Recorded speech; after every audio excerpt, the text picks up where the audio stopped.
Hello and welcome to the Gamescast and welcome to some more FSX.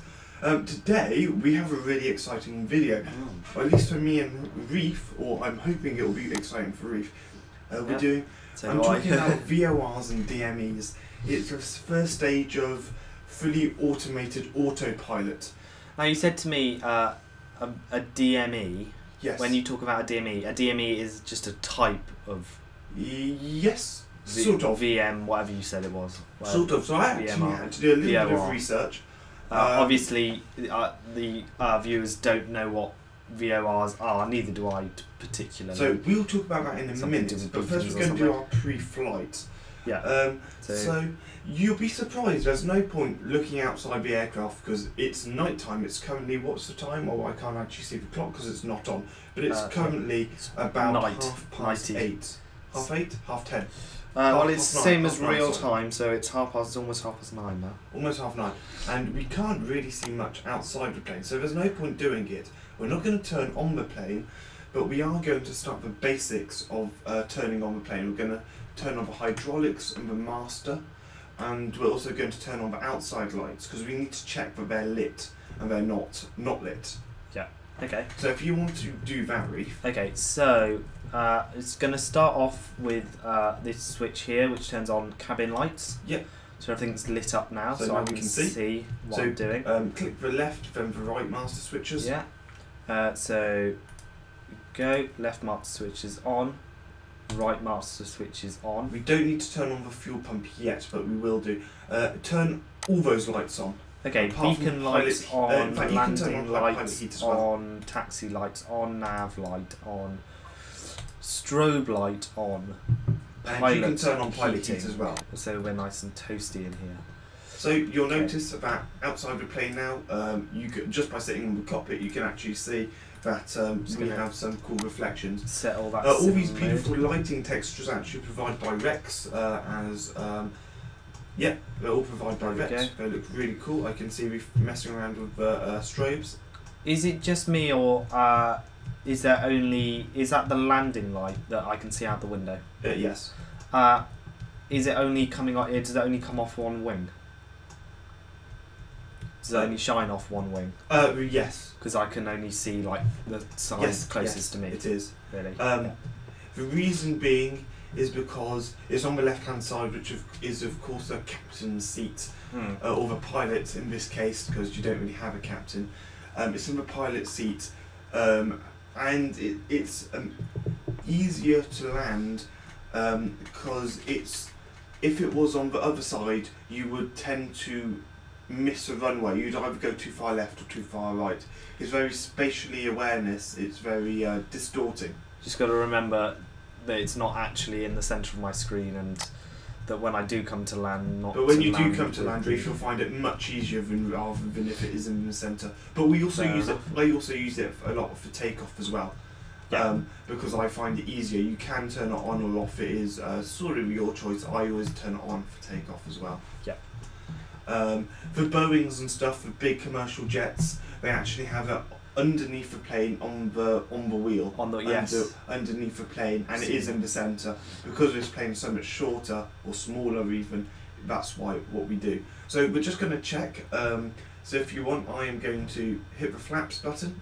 Okay, I shall get out of view. Check that everything is working. Out of the plane. Working order. They should be fully extended. Or yeah, the flaps are fully extended and extended. Let me request control, and I'll go through the control axis. Okay, there you go. For left wing. The winglets are moving. Right. I can confirm. Forwards. The tail fins are moving. Yeah. They work fine. Of course, then switch back to me because I can only do rudders. Okay, there we go. So rudder definitely works. Yeah, brilliant.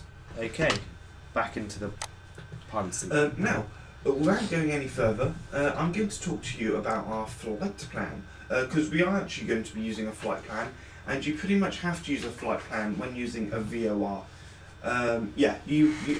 It's very advised to use a flight plan when doing VOR. That is why it's the first stage of proper autopilot.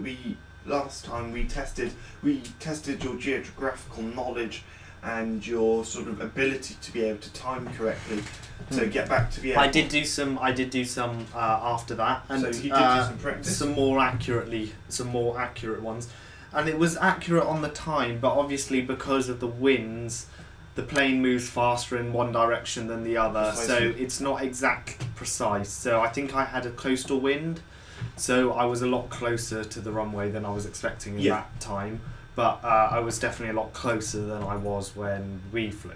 Yes. But obviously it doesn't quite work the same if you're doing a longer flight.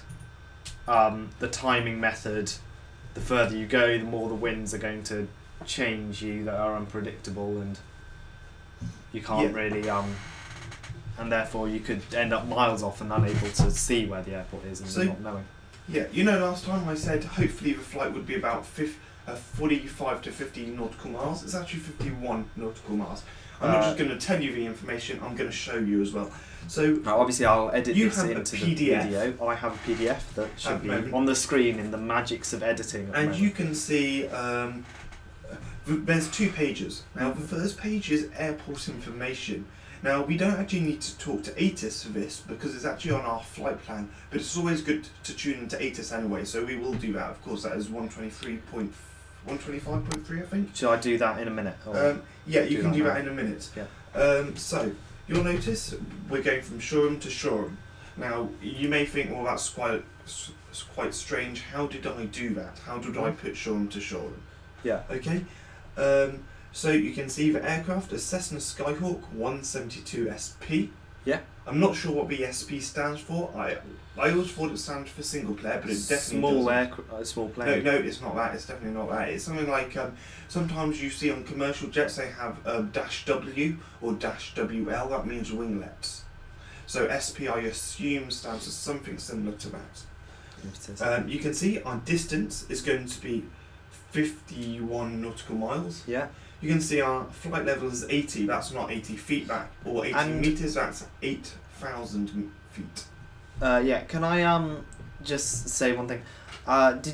Is this a print off of all the information on? This is all the information on Flight Sim Commander. Yes, it is. You can also see at the top. So if our viewers have got Flight Sim Commander, they'll be able to make something similar to this. You can actually get a free, Flight Sim Commander is free. Now I actually have a paid version, but the free version is very good. The paid version does allow you to use autopilot features. It also allows you to, I'm not sure about printing, it may also allow you to print, and I know it allows you to send flight plans to payware aircraft such as PMDG.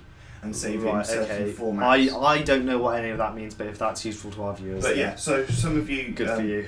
You have to go onto their website. It's quite cheap, so it's it's nothing expensive. You can see there at the top on version 9.6, and the flight plan was printed 10th of the 4th, 2015, which today is. Yeah. At 21:13, which was just is a few minutes 9:13 p.m. Also, I happen to have printed it at 9:13:01. There you go. There you go. In case you needed to know. In case you needed to know. Precisely. It's estimating our flight time of 29 minutes and our cruising speed 124. So we, at 8,000 feet, we're actually going to be flying faster than we have done before. At 8,000 feet, you said, because normally we use the squawk code 0021.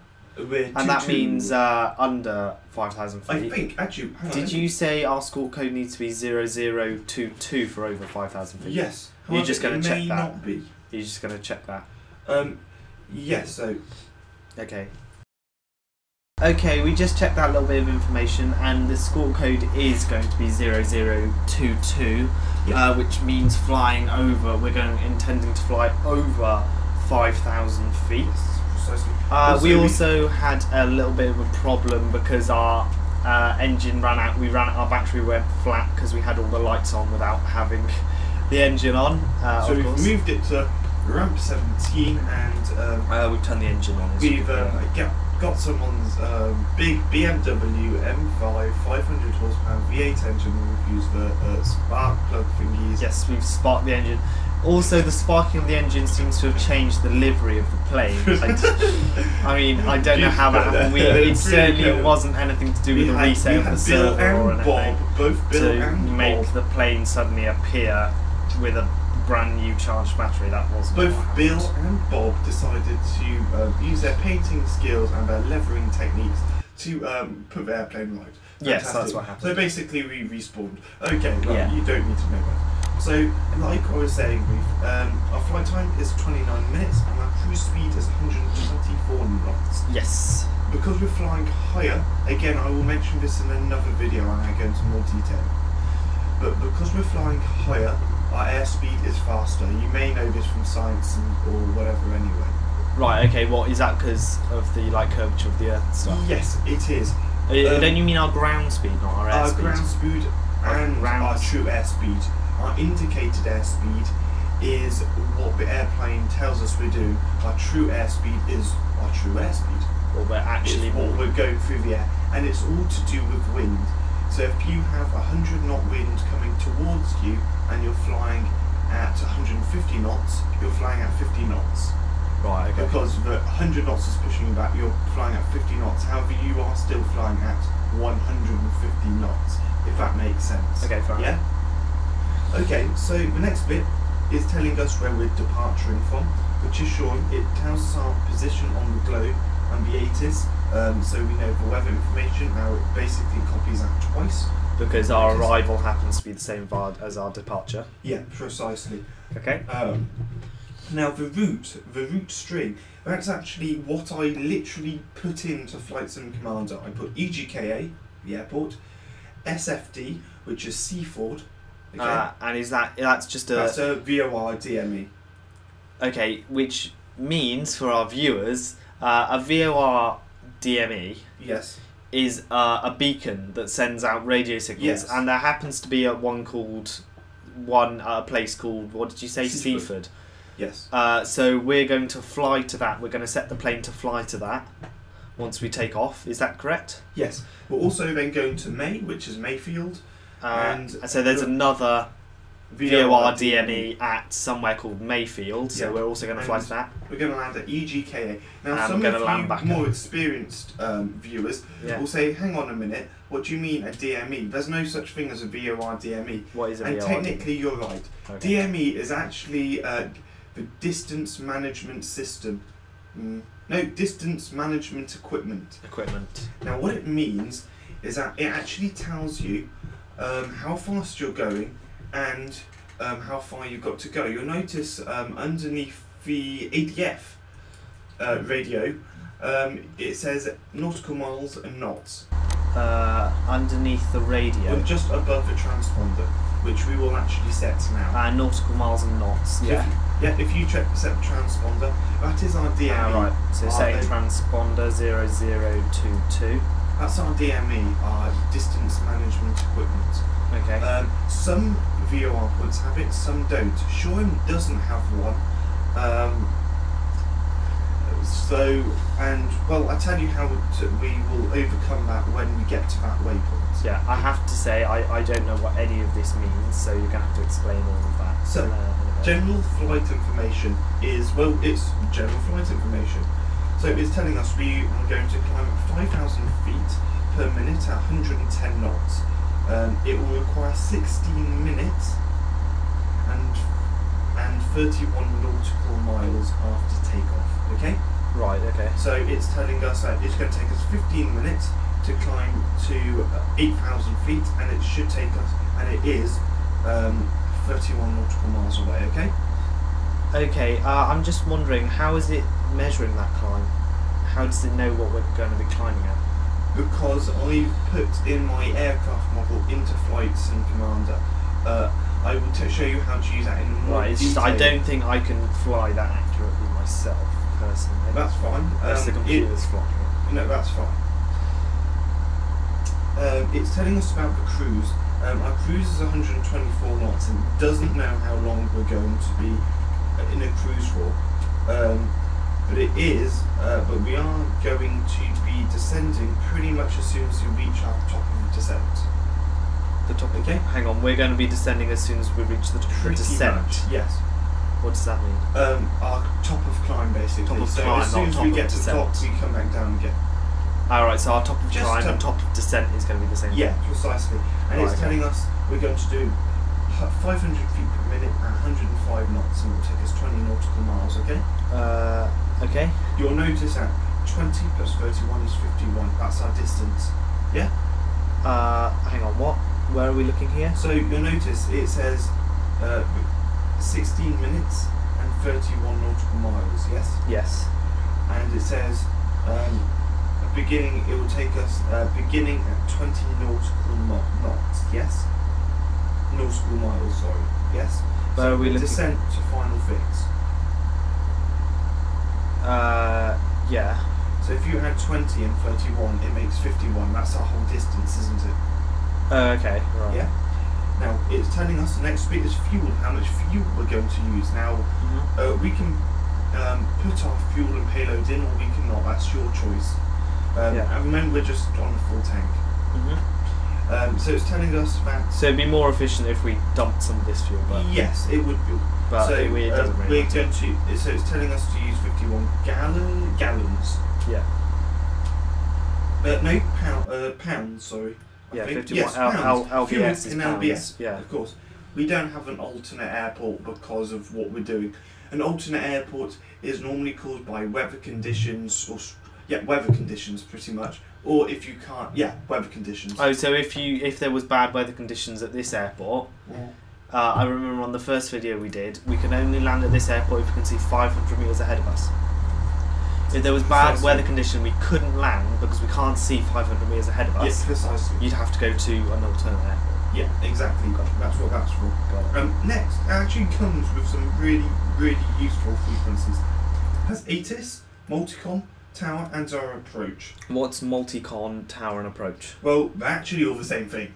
In this case, what it is, a tower is for ground communications, and our approach is as we come in. Now, because I have the same frequency, it's actually a multi-communication. It does the same thing. Okay. Oh, I see. So the multicon is the only one we need to know for this. Precisely, and you also notice they're all exactly the same number. Yeah, they're all the numbers. The multicon, the tower, and the approach are all 123.158. Yes. 150. Sorry. So the multicon, what does that give us? What information does that give us? That's not information. That's talking to ATC. That's requesting things like requesting taxi, takeoff, requesting approach. Oh right, so we'd have to talk to them. Can we land here? Yes. Now because it's actually past opening times, they're actually closed. So it doesn't matter. So it doesn't matter exactly. Right, got it. If you go to the next page, this is a main bit. This is what we've done. Hamish has actually got this whole thing printed out, so he's like, as I'm scrolling down the screen, he's like sort of turning this big sheet of paper. So again, it tells us our route length, and it says our waypoints. It says there's 1 to 4 there is 4 waypoints basically. Where our route length? Oh, is that our DTG? Yes. What does that stand for? Something. I do know, but I forgot. Yeah. Okay, but that means that it's 51 nautical miles away. Yeah, so that's the distance we're going to travel. Distance to go. That's it. Distance to go. Okay. Right. So, as you can see, the code, is exactly what I put in. Remember? Right. So they're the iCals for those things. Now, is that what it's called? The iCals? Yes. Yeah. Now, these next sort of all these are actually fairly important, but the first two are particularly important. The first two of what? The first two for frequency and the course. Yeah, okay, I got Now, for Shoreham, the frequency is not that. That's not the frequency. The frequency is actually 109.95. How do you know that? Because I've actually searched up. But why does it say it on there? Yeah, so why does it say the ATIS on there? If I'm honest, I'm not entirely sure. So is it just broken? Yes, basically. So we're actually gonna 109.95. Okay, I'm a bit confused. How did you know it was broken in the first place? Just because I've flown here before, I know that is actually the VOR. It's not. There is no DME at Shoreham. It's just a VOR point. So we're going to use our navigational skills and the actual course to know where we're going, basically. I don't actually know what you're talking about. That's fine, because no, it's it'll not. make more sense. To be honest, it's not fine, but carry on. So the frequency is what we are going to put into our nav. Very similar to what we do on the ATIS, but on the other side. So instead of putting it into the radio stack, instead of putting it into COM1, so we're going to put, what did you say the frequency for Shoreham was? So, no, for Seaford, because we're at Shoreham, we don't need to okay, so we're at Shoreham and we want to fly to Seaford, so we're going to put 117. 17, so it's almost on that already, yeah, so actually. you can put that in, and then we're going to... Oh, I appear to be zooming in and out for some reason when I scroll. Oh, that's probably because you're not on the right view or something. How do I stop that from happening? Go to a different view or something? Go to a different view. Okay, that hasn't helped. Cool. I now appear to be moving all the time when I move my mouse. Okay, sorry about that, guys. I accidentally pressed something apparently.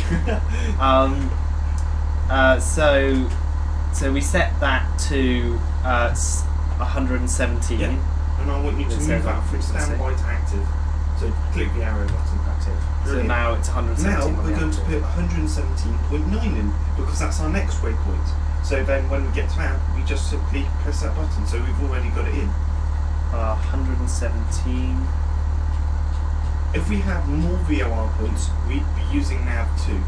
And in mid-flight, we just switch the frequency so it would run off nav2. But that's unnecessary. That's unnecessary, yeah.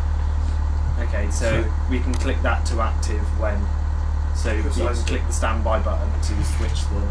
Now the course is even more important. The course is so important because you need to know, like... it needs to know where to search for the VOR. Now, because it's basically a satellite or a little beacon which an airplane is trying to follow, a lot of the time it's actually you'll go off in a slightly different direction to where you actually want to go, but eventually it will guide you to the exact point. Right. So what we're going to do is we're going to plug in the course for Seaford, which is 106. Yeah. Now, into where? Into the top right dial, just under the nav GPS button. Can you see that? Under the nav GPS. 3 right to the horizon. Oh, this thing that I'm turning now. Yeah. So. So this. What does this thing? What does this thing do? So this is your course selector. Now you'll notice it's got a little white line going off to the side. Yes. Yeah. Now what that little sort of line is it's basically telling us where the... Now you want it to be exactly central, so if you just move it ever so slightly until you get one more, one right the other way, sorry. There you go. That is now 106. How? But why is that now 106? Because it looks like a plus thing. Yeah, I can see. And also that, it is 106. But I mean, how does that know that that's correct? Because we've put in the DME. So if you also look, you'll notice that the DME is actually 16.1 nautical miles away, because we've already plugged it in. If we have to change it, have you seen it actually changes a tiny bit? When did we plug that in? Remember, we plugged it in. You put 117.00 at the beginning. Yes. Yeah. So that is now. That was the frequency for thing. So if we change the frequency like this, you'll notice this one should and it has changed. Yeah. Oh, hang on. So the thing above the whatever it's called, what's the squawk box thing called? The squawk box. Oh, the transponder. Yeah. The transponder. Yeah. So the thing above the transponder. Yeah. That is set. Is that set the DME, as it's called? Is that's set by the frequency we put into the nav menu? Okay, that is something you forgot to tell me. Okay. I didn't know that. So that's what that is. You'll notice it says 0 knots. That's actually our speed. So, which is at the moment, because they're not just going to set a parking brake in case we start rolling away. So yeah, that is pretty much it. We're ready to fly. You'll notice in nav we can also change to GPS, but we aren't going to be using nav. I know GPS is used for something else, but we'll come on to that. So we can change that button there, like so. But we don't want to. Yes. So we're on nav. We want nav. And we're also going to have nav selected rather than heading when we get to our VOR. I don't understand what that means. So, on our VOR, sorry, we're going to have nav selected instead of heading on our autopilot. Oh right, so instead of following our heading, which is what we did in the last episode, yeah, it will follow our navigation, which is this dial here. Yes. Which is the dial with the plus thing. Yes, it is. Okay, good. Also, Reith, if you look off to the right, we actually have an hour indicator. I've done 5.5 hours in this plane with you. I don't know. Where am I looking? So here? it's to the left of your autopilot and your transponder. It's not the first left, but it's not the first dial on the left, it's the second dial on the left. It's actually your RPM. It says RPM. Yeah. And then underneath it says the amount of hours. 20 hours. 20? It says 2 and then O. Oh, just 2. Oh, just 2 hours. It should be a bit more. Oh, maybe it's a bit buggy. Oh well. It says for me we've done 5.5. Right, okay, well that doesn't really matter, I don't care. Anyway, it doesn't matter. Set our altitude V for 8,000. Okay, so this is all the stuff we did last. Yep, pretty much. So, 8,000. Brilliant. Oh, that's what's a daisy? The faster you scroll it, the faster it moves. Yeah, just do it slowly as you come towards 8,000. Okay, it's painfully slow you have to do it. Okay. Okay, that's fine. Vertical speed will sort itself out, but yeah. Actually, so we don't need to set set it to 500, please. Actually, because otherwise it will set it to 700. Perfect. Okay. So yeah, that is pretty much it. We are now set up to do a flight. Now we still have to do, the last bit we are going to do manually. Now, because Shoreham doesn't have a VOR or a DME, means that it's not actually going to be able to locate. It will tell us how far away it is, but it won't be able to tell us. It won't be able to put the aircraft on that, which is why we have a course. So we know after we've passed Mayfield, we need to be on a heading of 235. Oh, I get that, right. So when we pass Mayfield, we've got to switch our autopilot to heading, which is what we did last episode. Yeah. And we need to set the heading to a course of 235. Yes. I got it. And we're going to use VFR to land it. So a visual flight rules to land. Yeah. Okay. I'm just going to put an announcement in here because I'll probably forget to do it in the editing. I'm going to put the thing. I'm going to put all the charts we're looking at now at the beginning when we started talking about them. So if any of you guys forgot any of the numbers that we're now talking about, go back to that part of the video and you can look it up if you don't know exactly what we're talking about now. So any of the numbers, you'll be able to see them on the screen if you go back to that part of the video. Okay, carry on. So if you want to switch to our ATIS, I've just tuned it in. If you want to switch it, I'm just going to write down what they're saying. Our ATIS, okay. So Hamish is ready to write down whatever they're saying. What is our ATIS? It's 100. It's 125.3. So no, it's 125.3. So I've already tuned it in. Yeah, 125.3. Whoops. There we go.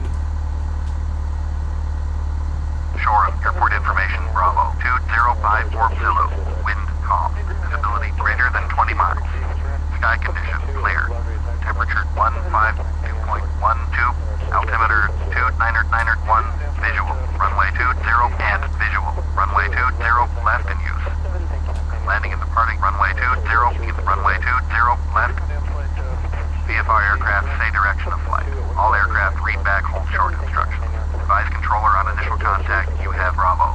Shoreham, airport information, Bravo, 2054 Zulu, wind calm, visibility greater than 20 miles, sky condition.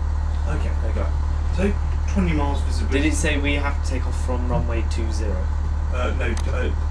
No, runway 02, sorry. 02 and 20, which is a norm anyway. Yeah. That's because it's night time, so the grass ones don't have lights, or they don't have effective lighting. Have lighting, but I don't know. I think they have lighting. Yeah, they're not very effective though. So they're telling us to use runway 02, which is the tarmac 22. runway. Altimeter is 29.9. So if we set that in, unless you already have. Our altimeter is it was already on that. Brilliant. I think when we set the plane up, it goes to that automatically. No, it doesn't actually. Well, it's always been. Just that's how we left off last time. No, I don't think that's not true. It left off on something else. I think it resets. Yeah, because every time I've never actually had to set that. It's always been correct. Okay. I think it sets itself. Visibility is 20 miles. It's clear. What else? Oh yeah, the wind. There wasn't actually any wind, so she didn't actually read it. Right. Okay. So there was no wind. It's very calm. So oh well, that's good. So it should be a nice sea. So it should be fairly easy. No crosswinds or anything. Yeah. Yeah. Okay. Okay. Right then. Yeah, we are ready to take off. Ready to take off. So I'm just going to tell you what we're going to do as we start. As I take the parking brake off. Brilliant. So what we're going to do is when we take off, you're going to hand me controls and you can press the autopilot unless you want to do a first bit and I press the autopilot. Yeah, you can. No, I'll do the autopilot. Okay. So I want to do when I do it. I want to do the. I'm just going to text the wrong one. Yeah. When we do it, I want to do. Is it right that I want to switch the autopilot on? Yeah. And switch on the nav. Oh god. Now try and follow the sort of the yellow lines. Line if you yellow see. lines. Yeah. I can't really see it too great. Oh, you don't need to. You just need to be in between the two the blue bits. The blue ones. Okay. So I'm right in saying that I need to switch on the autopilot. So I'm just going to use the brake touch. So I need to switch the autopilot on and then switch on the nav. Yes. And the altitude? And altitude. Autopilot. Actually, no, just click altitude and nav and it'll automatically set on the autopilot. Just going a little bit too quickly there. I think the rate of the runway is. I'm going to put flaps on 10 Reith. Flaps on 10. Okay. Oh yeah, that's for takeoff, isn't it? Yeah. Okay, thank you very much. Now let me just check that our lighting is all correct. I think it is. I think they're all on, to be honest. Yes, they are. And we're going to actually turn on pilot heat. Oh, we've not got pilot heat, so we've been freezing our balls off. Yes, precisely. Because when we get up to altitude, you'll find if you don't have it on, the windows may well start to fog up. Fair enough. So we're coming up to runway 2 in just a minute. Should I stop so we can check to see if there's any? Where are we holding? How do you know to hold here? Stop. There you go. You can see to the right of us or the left. You can see we've got the little yellow markers. Oh yeah, I can see that on the ground. Yeah. And okay. So we need to hold there. Now it's a very clear day. There is no aircrafts, I don't think. Or night even. Say day, night. Yeah. So do we continue? Yeah, we can continue now.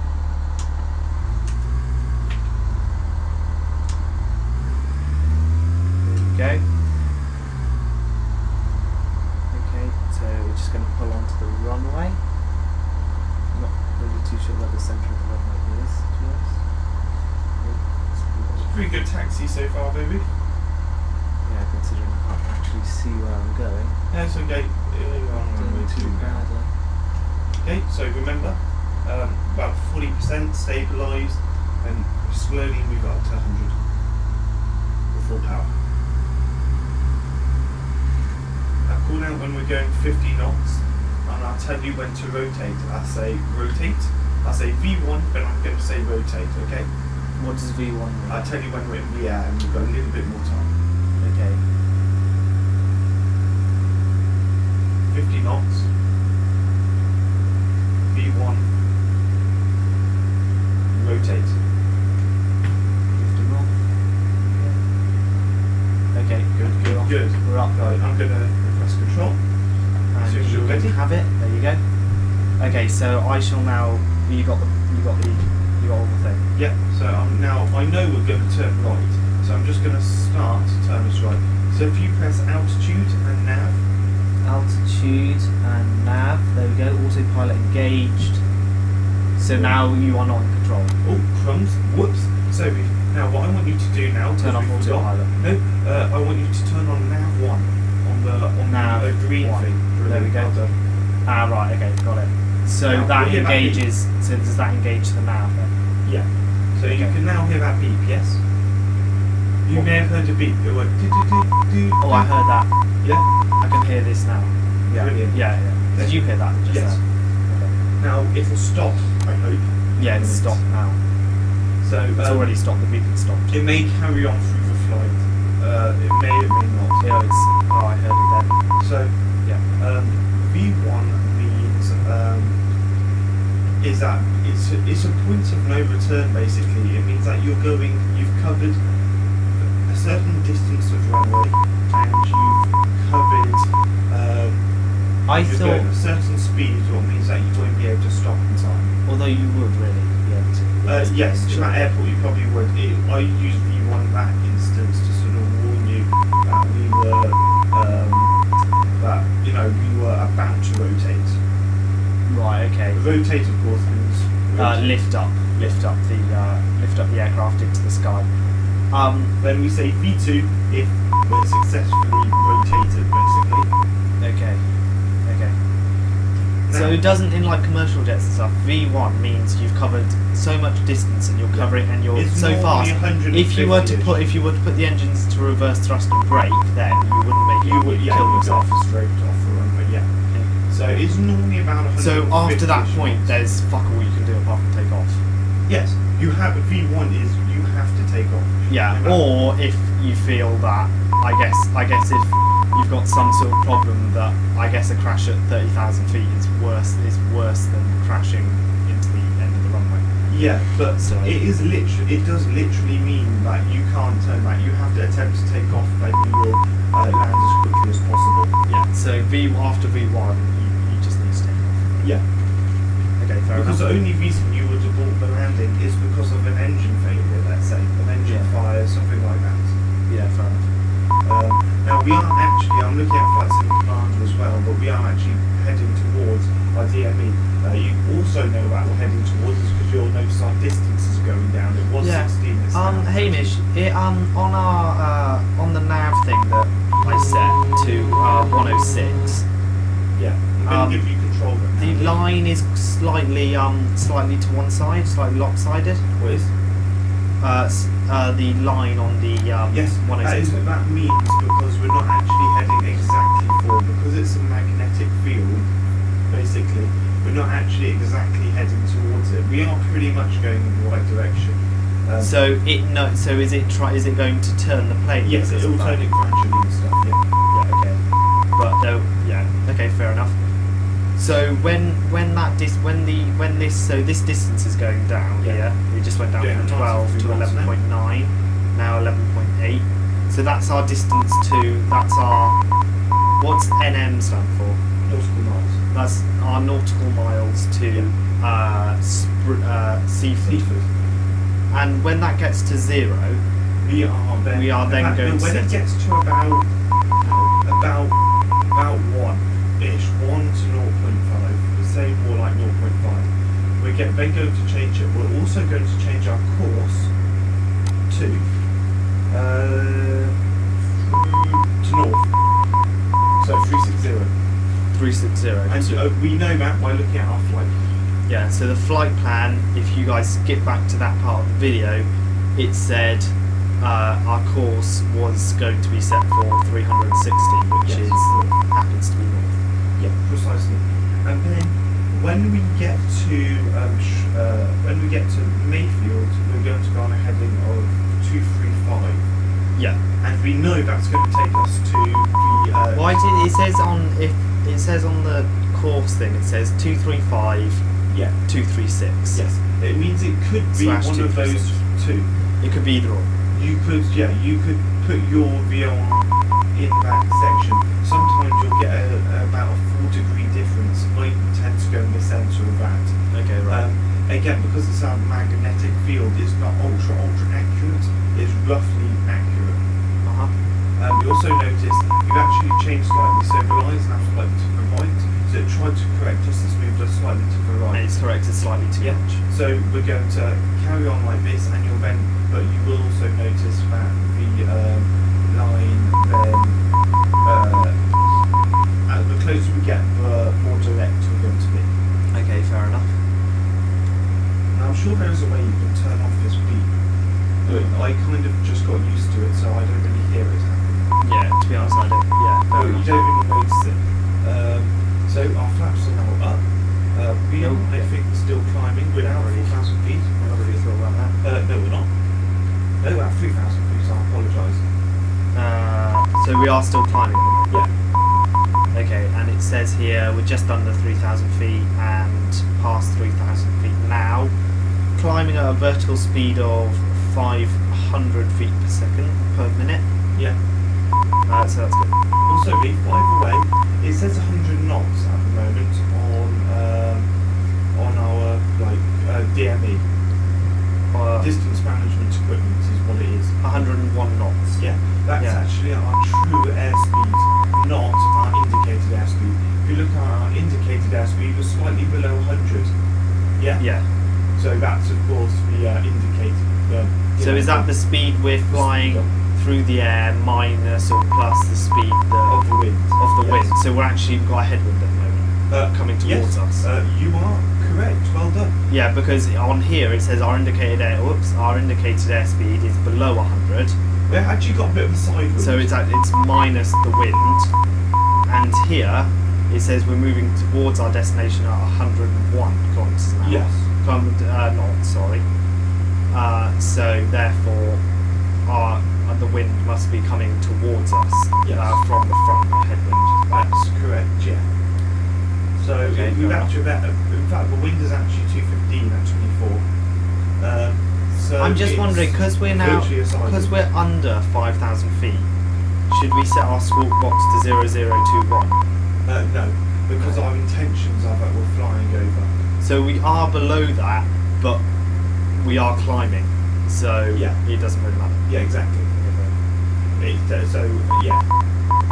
telling them that we will be. So we've flown at, was it how high were we before? 4,000 feet, I think, wasn't it? Yeah.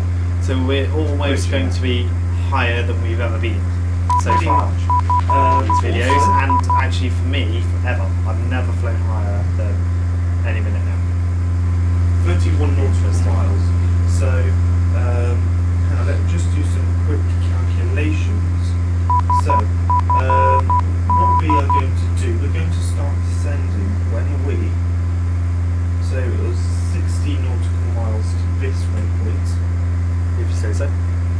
Was that on our 31 nautical miles? What means it's in another 60 miles after this. So we're going to pretty much start descending when we get to Mayfield, I think. Now we are coming fairly close. We're only 3.5 away. You notice the line's virtually central. yeah, I see that. You're going in a heading of about 1-2, so 120, as you can see. Almost, yeah, just a bit below that, yeah. Bit to the right, 120. It should be 106, shouldn't it? Yes, it should be, but it's correcting us. Again, because it's satellite, it's not exact. It's satellite because it's a magnetic field. It's not exact. It's roughly, that's what it is. So, but however, we haven't, at the moment, we can't see anything. We have no idea where we are. In fact, I can just about see that we're on the coast because there's lights on one side and not on the other. But yeah. what we're going to do now see the coast down there. we are approaching that waypoint. We're just 2 nautical miles away. Yeah. When we are about 1 nautical mile away, we're going to switch it.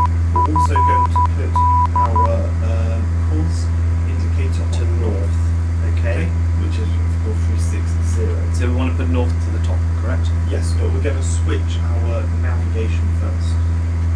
Yeah. So if you want to switch the nav, about now we can Right now. Yeah, about now. But we haven't actually reached you. Yeah, that's fine. That's fine. Okay. So switching to Mayford. Yeah, and then put our going to course indicator on north. switch north. so. Perfect. Right. Keep it like that. Brilliant. Okay. Now, so it says we're 15. Oh, whoops. Another thing it's done, I'm just going to turn it back on, but it has actually turned off the nav. Oh, right. Every time you switch something, it turns off the nav. Right, so okay. I've just turned it back on, so now... I guess that's so that when you're changing the thing, it doesn't start like swinging you one way and swinging the other way. It's fairly... because if it was always on, what would happen? You'd press it... Because as I did just then, I twisted it the wrong way and had to twist it back again. Yeah, precisely. Yeah. So it just puts you on a good heading. We should start to straighten up about now-ish, which we are. Perfect. So now we can confirm that it's doing the right thing. Yeah. It also tells us that we're 14.8 miles away. So when we get to Mayfield, we're going to start descending.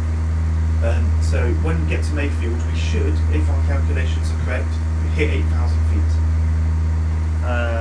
How have you calculated that? I really don't know how you've done that. So if you remember at the beginning, it said we're going to be climbing 500 feet per minute at 110 knots. Hold on, it just I so shall happens now at just the moment look at that. we're going exactly 110 knots is our ground speed. It doesn't actually... okay, interesting. Interesting. Right. So the wind is on a completely different direction now, okay? So have you noticed we're only going under 80 knots, we're actually going 17, about 75-ish knots. Yeah, so we're getting more or less a direct headwind. However, we're going 100 knots. Have you noticed that? Roughly? Yeah, just under 100 knots. That's a shift of about 20. That is because we've now got, the wind is 219 at 25, meaning that we've virtually got a tailwind. It's actually helping us along, pushing us faster. Oh yes, sorry, not a headwind, so the opposite. So the opposite, yes. Yeah. So we've now got a tailwind that's pushing us faster, and you can see how the massive difference between, so if you were to times that by 4 for a commercial jet, we'd be going 500, well, let's just say we'd be going about 500 knots, and it would indicate about 250. So we're going through the wind itself at 70. Yes. But we're going along the ground because the wind's behind us, so it's going quickly as well. Yeah. We're actually going along the ground at almost 100 knots. Yes, precisely. Do you get that? Yes, okay. Brilliant. So we're actually moving at 100 knots, but going through the wind, through the air. Now we've just got a little bit of course, as you can see. We're actually going, we're going slightly, we're going fairly left, which is fine. Yeah. Hopefully, as long as it straightens us back up again, we should be fine. I mean, I'm guessing it will. I mean, it's not too bad. Anyway, I was talking about our speed and stuff. 500 feet per minute at 110 knots. It should take 16 minutes since we take off. I'm sure viewers could find that out in the video. Yeah, we should have started the clock to see how accurate that was. We should have, yeah. But we didn't, so well, we go. And it said it was going to take us 31 nautical miles. Yeah. I mean, they've worked out that we're going to hit roughly on top of descent, and top of climb, top of descent is actually the same thing in this case. What is it? Is it like a triangle? Yeah. So there's no plateau at the top where we're just going to go at the same height. Yeah, exactly. We're going to climb all the time and then descend. Yeah, pretty much. Just gives you a bit more of an idea. Okay. To be honest, we've probably spent more time below 5,000 feet than above it. Yeah. So we probably should have, okay. But anyway, all I've done is worked out that from here to Seaford to Mayfield, it took us is 50 nautical miles.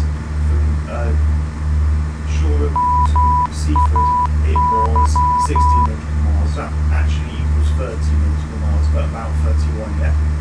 Right, okay. Do you get that? Sorry, I wasn't really paying attention. Okay, so from Shore to Seaford, 16 nautical miles. Yes. Right? Okay. From Seaford to Mayfield, it's 15. It was 40. Just above, I think it was 16, just below 16. Yeah. It said on here 15 point something. If you add those figures together, it gets to 31. Okay. It says 500 feet per minute, 110 knots is 31 nautical miles. We'll take 31 nautical miles, yeah? So that makes a bit more sense now. Okay. So we should hit 8,000 feet near Mayfield. However, we are currently at, what, 7,250? 7,250. Or 7,300 now. So it's Because of the wind conditions, that's actually changed. Oh my lord! Wow, Wow, we're going at 79 kilometers an hour knots over the ground, so not very quickly. No. But according to our airspeed, we're practically not taking off. Precisely. That's amazing. So we've got a huge tail breeze. It's actually almost directly behind us.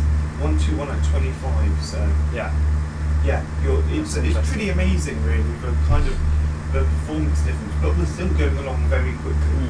I have to say, if we hadn't had our DME set up, we'd be worrying about I would be looking at that going, right, I'm at full throttle and we're going like nowhere. Precisely. So we're going to which is why this equipment's so important, like, you know, but of course, which I guess could happen, to be honest. We could 4,000 stall. feet. I guess with the air behind us, we're actually getting less lift as well, so we could still stall with the engines at full throttle if the wind was high enough. Is that correct? Yeah. Now we should, in a minute, we're going to start to level out, which I think we sort of are doing.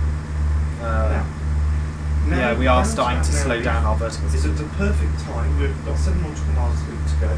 It's the perfect time to set our heading. Now, we want to put our heading on, what was it, 235. So, put our heading on 20. So it doesn't matter if I change this? Yeah, put our heading on 23.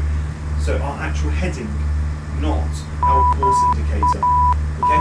Do you know what I mean by that? So make sure our heading bug, okay, our heading indicator is set at 35.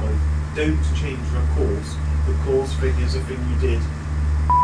Can you come and show me, because I don't know what you mean. Okay, so Hamish is now getting up and showing me on my computer. The course indicator is that thing there. Okay, so the course indicator is the thing we've been setting. Yes, that is the purely circle for thing. this. Okay? Right, okay. But we're going to change the heading, which is this one here. Oh, I see, sorry, I was being a bit of a dumbass when you were saying heading. Yeah. I was thinking you meant the course indicator, but the heading was the thing we did last episode, that's this thing here. Yeah, precisely. Right, okay, sorry, just being a bit of a dumbass. 23, it's actually 2236. So just put it on 23. So 230 is... No, 23, that's about 24, isn't it? Yeah. So put on 24, and then... Hang on, right. I guess it is closer to 24, isn't it? Yeah. So put it on 24, and then literally count back how many scrolls go. 1, 2, 3, 4, 5, 6, 7, 8, 9, 10. No? We want to go 4 back. 4, sorry. 4 back, isn't it? Because it says here, from Mayfield, we want to go for a heading of 236. And then that so so 1, 2, 3, 4. So now we should be on a heading of 236. Exactly. Or 235. Now, this is stuff you should be familiar with. You should know how to use the headings from last time. Yeah. If you don't know, just go back on to the last video. Yeah. And if you don't know me, I'm here to help you just in case. Just in case. So when we get in 3.7 nautical miles, we're simply just going to change from now to heading. That's what we're going to do. Oh wait, we've reached the top of our climb. We have reached the top. We've been here for a little while, and I guess because we've stopped climbing, our speed has also picked up a bit as well, which is good. It's always good. So in 3.2 nautical miles, I'm going to switch from using the nav that we've got at the moment on the autopilot to start using the heading. Yeah, sorry, can you say that again? I was looking at something. So once we've got to Mayfield, which it says here will happen in 2.6 nautical miles. We're actually going to change it at about 1.5. Reason being is that it's going to take some time to turn. So we don't. So by the time it turns, we'd have got. Yeah. Otherwise, we're just going to overshoot it. Then it's a pointless activity. So you need to know your aircraft actually to be able to time how long it's going to take. Yeah. So about 1.5. But we're just sort of estimating. Yeah. I mean, it doesn't need to be that our descent now actually. So if you want to put our descent and put it at 2,000. So our altitude at 2,000. Altitude at 1,500 actually. 1,500 feet. 500 feet, yes. 1,005, setting altitude to 1,500. So we're now going to descend quite a bit. Now I'm also going to click nav, otherwise we're going to heading, because otherwise we're going to massively overshoot. I apologise. Oh, sorry, I didn't. No, that's fine. Yeah, setting the altitude. So as you can see here. What we're going to do now, sorry, Reith, you would have heard me mention the number 109.95, yes? Remember? That's a DME for thingy my bobby. Sure, right, yeah. okay. So put that into our I thought it didn't have a DME, which is why we can't no, it has distance management equipment, but it's not a VOR exactly. So it just knows how far away it is. So it knows how far away, so it would know how far, it knows how far away we are from Shoreham, but it can't tell in which direction it is. Exactly. The plane can't tell. So, yeah, exactly. So we can set this to 109. 109. If you can actually do it separately, so do the first number and the second number, makes it a little bit faster. I don't know how to do that, so it doesn't matter. 109.95. That was the thing, right. Then put it onto active. And then put that to active. Hopefully it should come up. So it says we're 17.4. And of course, we can now check that we're going to be at the right altitude, because it says descent will take us 20 nautical miles, and we actually started it a few nautical miles before anyway, didn't we? If you remember. We started our descent a few nautical miles before, and if you read our flight plan, it says 500 feet per minute at 105 knots, beginning at 20 nautical miles. Should take us about 16 minutes. You'll have to show me that later, Hamish, because I really don't understand. So let me just show you. Yeah. Hamish is showing me things off screen, but this will be, what Hamish is showing me now is a thing that appeared on your screen at the beginning of the video, or close to the beginning of the video, whenever I edited it in. So if you don't understand what he's saying, go back and look at that. Okay, so you can see here, it says 500 feet per minute at 105 knots will take 20 nautical miles, yes? I don't understand what that means though. It means it's going to take 20 nautical miles until we reach the altitude we want to, which is the airport. So in this case it's actually 46 feet up, it should say somewhere. Oh right, hold on, isn't the airport only 7 feet up? I can't remember from our elevation 7 feet, there you go, well done. So our destination is the airport, which is on 7 feet above sea level. Precisely, yeah. And it says it's going to take 20 nautical miles, going down at 500 feet per second, which is what we're doing at the moment. Yeah. So you can actually now to get to the altitude. Now it just so happens we don't have 20 nautical miles though. I don't think we ever did. We started our descent a little bit before, remember? Yeah, I know, but I still don't think if you add them up, I still think it's lower than 20. Because it was 17 when we set this. Put it at -6 then. So just nice 600, yeah. Okay. And put it at 700. 700? Yeah. Hang on, it's what, -700 feet per second? No, 700, sorry, as in altitude 700. I apologise. Oh, right, okay. 700. Perfect. Now, I'm using Flight Sim Commander, as you know. However, it just so happens that we are literally on the exact heading. So we're going down a bit faster and we're going to go down to it. Precisely. So now, you'll see it is slightly different. You'll see we're going 101 knots. Our indicated airspeed, though, is 115-ish. Give me 1 sec. So this is because we're going towards. We are going on your screen. How fast does it say we're going along the ground? Along the ground, we're going 104 knots. Okay, it says 102. 102 now, yeah. Sorry, yeah, 102 now. Oh. And we are going at 117. I'm reading some Flight Sim Commander, but about 120. So you'll notice it's now changed. That's because we've got a wind coming towards us. Yeah, so we're going through the air faster because the air is moving towards us at the same time we're moving through it. Yeah, exactly.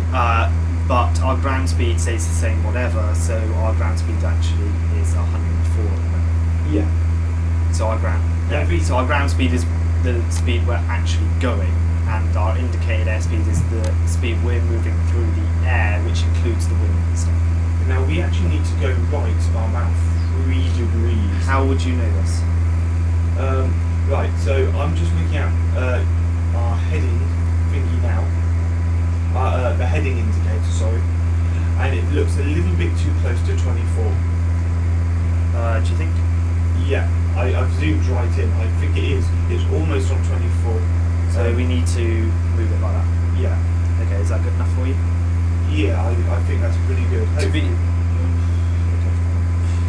I think on a slightly better heading now, I'm just going to move it one right maybe? I don't know. no, I think it was. To be honest, I think it was fine. I don't think it was. No, because you've got 210 degrees, which is 21, Yeah. and 240 degrees. In that segment just there, you've got to fit 30 separate segments. Well, 30 we'll degrees. find out how far. And I did count it. It was definitely at 36. Okay. Well, I think we've just moved it slightly too far. I guess we'll find out as we head towards it. Oh, It doesn't hang on. Do I have really visual? matter. Do you have visual on the runway? Unless that is it in the distance, that shiny beacon, that shiny bit I there. think that may I mean, you can come over and tell me whether you think that is correct or not. I think Do you think that's it? that might be it. Yeah. I mean, it doesn't really matter if it is or... Or, Hamish, is it the come here a sec? You come here a sec. Do you think it's that there? Not that. Oh right, yes. Sorry, that one. Yeah. Yeah. So the one in front of us, I'll zoom in on it. Pretty much. If I can't actually zoom in on it. To our left. Yeah, I can't zoom in on it, but it's... You should easy dock and just put your head towards. Yeah, I'm putting my head towards the windscreen, but I mean, I'm zooming on the scenery is on the fantastic. airport. So just to the very right of the screen, left of the screen now, you'll see the airport. That's where I'm Also going to take a screenshot because it looks awesome. Okay, fair enough. So that's where we're trying to land, correct? Yes. And which way of the runway are we looking at the moment? Because I don't actually know where our flight plan was taking us. Oh, Hamish did the flight plan. I don't actually know where we went at all. Oh, okay. Come here really quickly so you can just have a quick It's vision. going to have to be really quick. Jesus. Okay, I'm going to have Just a so look. you can see exactly what we've done. So here, that's what we've done. Okay, so we're coming We're doing in. an anti-clockwise. So turn. we're actually probably going to want to land on runway 02, not 20. No, 20. Because of course, from we're going, that side. if you think about it, the heading we're on now is roughly 230. So if there's a runway 23, that's what we'd be landing on. Of course, But 20 there is, isn't. but 20 is the closest 20 is the runway. closest. Also, we have actually got a headwind, what means we have. Oh to yeah, land on that this. light there, I'm from previous flights I've done because I've been practicing a bit. Yeah. I know that's more or less at the end of runway. Now, actually, we can scrap all the flight plan. We have a good vision. Would you say so? Yeah. So do you want to? So you want now, to what take we're off? going to If you do- would like to take off autopilot, Yep. and I can fly the plane. I tell you what. Why didn't we? Do you want to do it manually, or would you like to use autopilot up until the end, then I'll disable it, and you can land? manually? Yeah. So should I change my heading? So change your heading slightly more right. Yeah.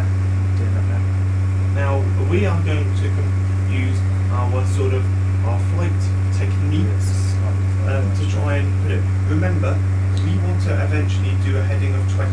That's what we want. Exactly, because that's the runway. isn't it? Precisely. Yeah. Do we have? I think we have a heading of 21. So that's pretty much. If we set our heading to about a little bit more than 21 when we're actually ready. But I'll tell you when to do that. Hang on, sorry. What is it? 21 is what we're going to set our heading on. We're also going to set, which I'm going to do now. When you think we're lined up, Reith, put a heading on 21. Are Okay. you changing the trip? What? I don't know. How are you descending us? I'm just a normal way. So I'm going to put us down to about. In the. 400 Oh, feet. I can see you changing. 800 feet per minute. Okay, we're not going to crash into a mountain. It's pretty flat now. And about. Okay, you look 10-ish seconds. at the runway. You tell me when to change it to 21 because I'm looking there. I'm looking purely at the heading indicator at the moment. Change it to 20 now. No, I think ASAP. to 20. We're going on heading of 250. Now 40, 30, 20. Leveling out per. That is perfect. Is this? That is perfect. We're on heading of 210. 210? 210. So we want to change it to 2. No, that's fine. We don't need to. Look, we can see perfectly. Oh, I haven't actually looked. Alright, you can see we've got perfect vision. Yeah. Right. Okay. It's just I'm the going to wrong. take off autopilot. autopilot. You're going to land it. Ready? Autopilot disengaging now. Okay, I'm going to put the flaps. Flaps are full. Turn off put the engine on idle.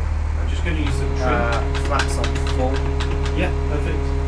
You can see our speed going down a bit. That's good. Now I'm just going to put us down. What we're going to do, we're going to descend extremely quickly here, and then we're going to level out, and that's going to reduce our speed a lot more. So I'm actually using the trim at the moment. So once we start leveling out, I'd probably want to put the engines We're still off only idle. going 93 knots, so we're not actually going that quick. We are descending extremely quickly, about 2,500 feet per minute.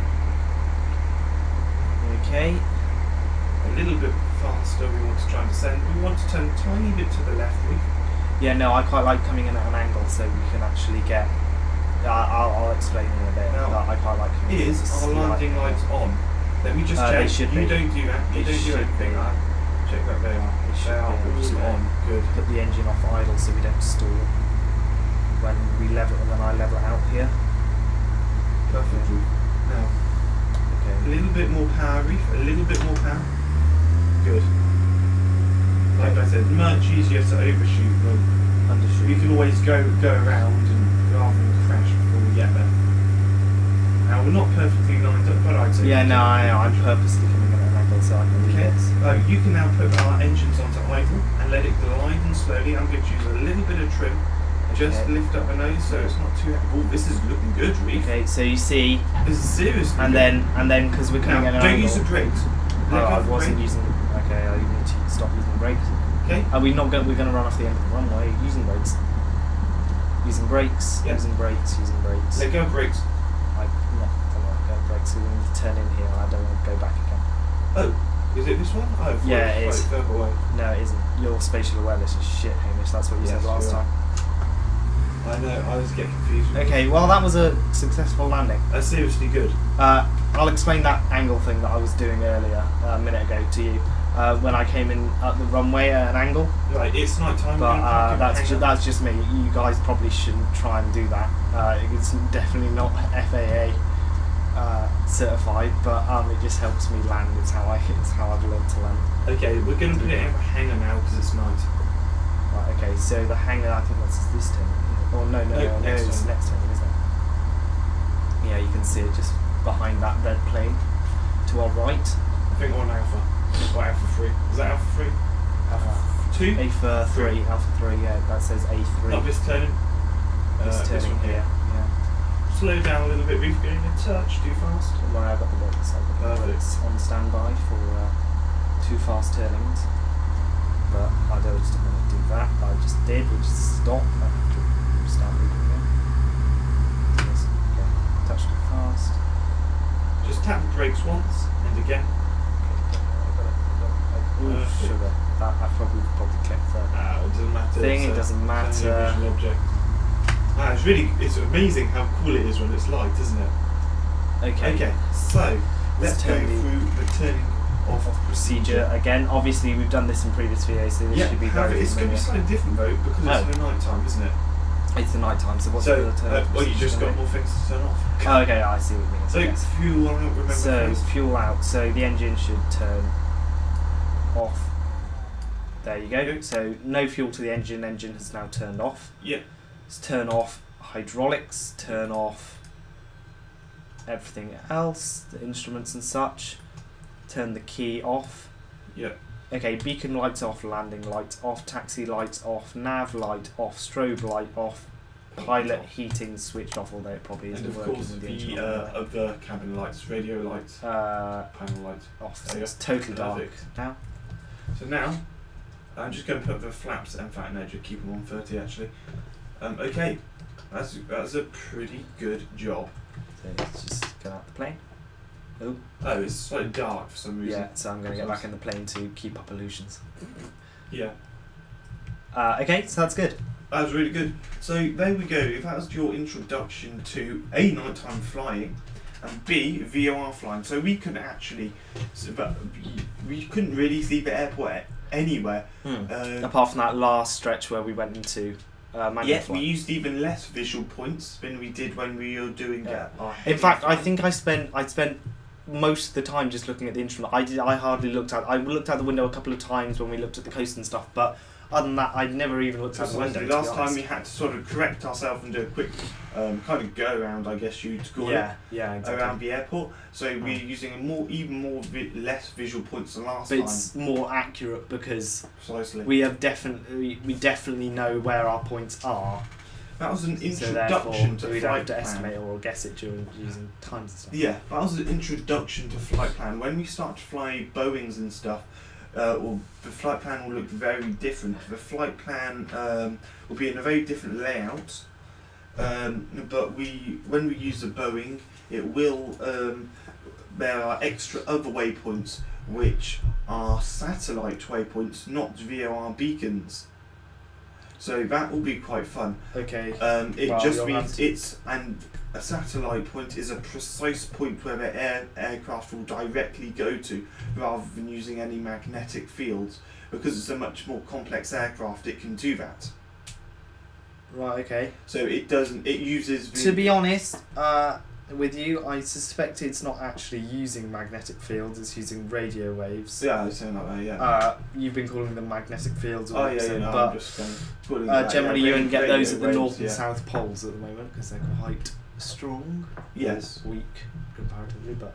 So yeah, as your terms. Like I said, it was an introduction to automation. Yeah. Like full aircraft automation.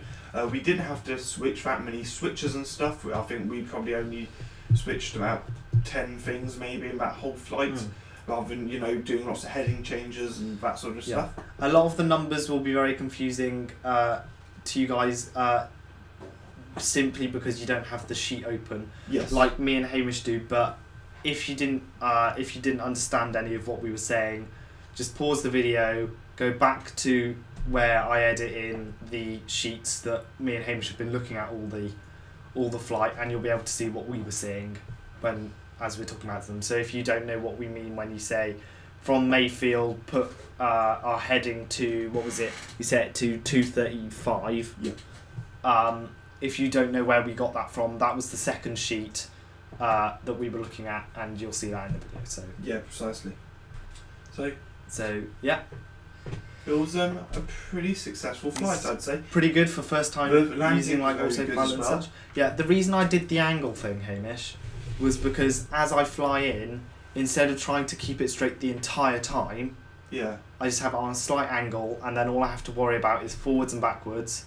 Yeah. And then I land when the aircraft is over the runway, and then once we're on the ground, I can use the rudder to steer us into the right position, rather than.